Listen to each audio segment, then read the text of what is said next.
CD Baby has a one-time fee that sounds like a good idea, but it's not. It ends up being the most expensive distributor on the list. I've been distributing my music independently for over 20 years. I own 100% of my masters. I own 100% of my publishing. I've used TuneCore since the early days. It's where I started. I use DistroKid for collaborations.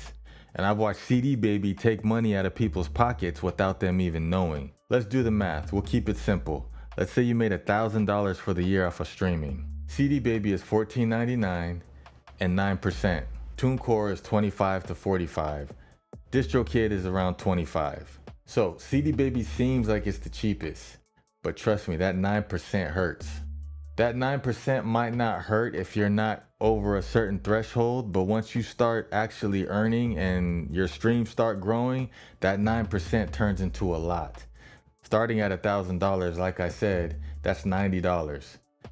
It goes up, up, up, way up. If you make it to 10 grand, that's a lot of money in CD Baby's pocket that's not going in your pocket. And we're not talking about $90 forever. That money scales the bigger your catalog scales. But money isn't even the part that should scare you the most. I'll give you some real world examples without calling anybody out and putting them on blast. There's a collaboration I'm on right now that's live. You can find it on Spotify, Apple, all different platforms. I'm on it, you can clearly hear my voice on it, but my name is not on it. So, the corrections were made and they corrected the back end, but the name you see on the title track doesn't include my name. Metadata mistakes can cost you in the future. And I double checked to make sure I wasn't the only one, and I saw other reviews that have similar experiences. Go do the work yourself and take a look. So let's talk about what actually works and why I use the distributors I use right now. You'd think after 20 years I'd have one distributor and be done with it,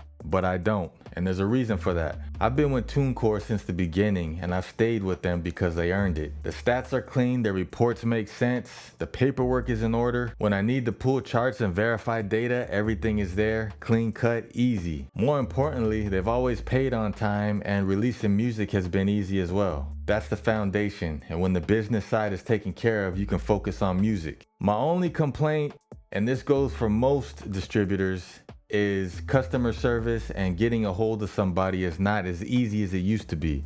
When I first started with TuneCore, it was very easy to get somebody on the phone to take care of a problem. Now, it takes a little bit of time to actually get somebody through email. I don't even know if you can actually get somebody on the phone these days.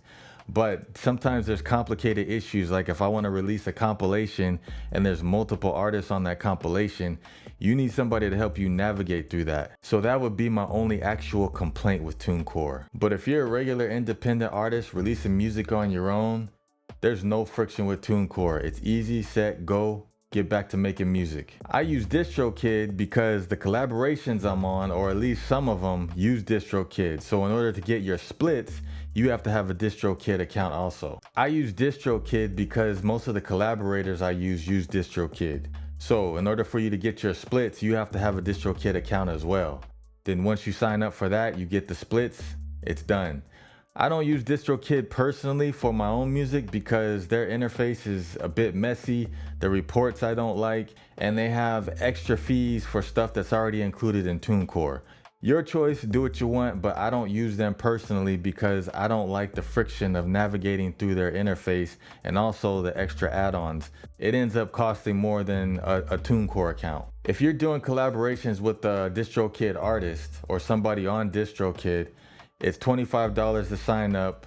Go ahead and get your splits. Don't let your money sit there in limbo just because you don't have an account. Switching distributors sometimes can be a sign of growth if need be. When your catalog gets bigger and your streams get bigger, the conversation changes. Sometimes when you graduate as an artist, you might need more of a partner than just a regular distributor. You might go with a company like Empire who could give you more help and support, especially for rap music.